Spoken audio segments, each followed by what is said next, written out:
na yung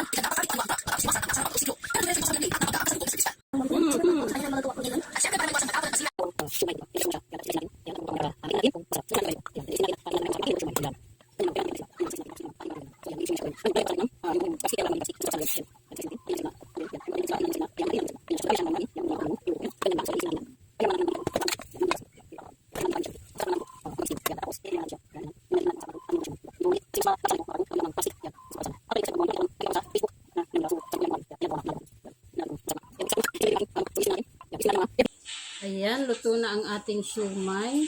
So, lalagyan na natin ng, meron na akong garlic oil. Meron na ako dito, garlic chili oil.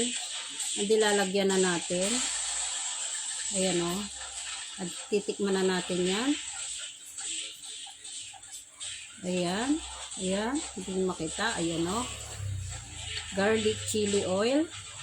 And then, lalagyan din natin ng toyo. Kunti lang. Ayan. Tapos, pipigaan na natin ng kalamansi. Ayan. Dagdagan natin. Kunti lang yung sabaw ng kalamansi. Ayan. At saka titikman na natin yan. Kung masarap siya.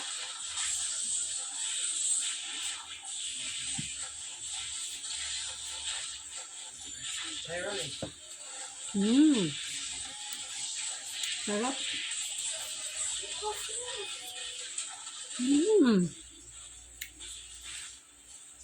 Masarap. Naku.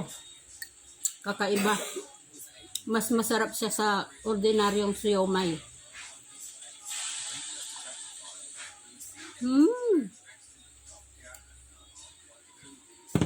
Mainit-init. Pero masarap. Kaya gumawa na rin kayo. Maraming salamat sa panonood. Hanggang sa susunod nating video. Bye! Thank you!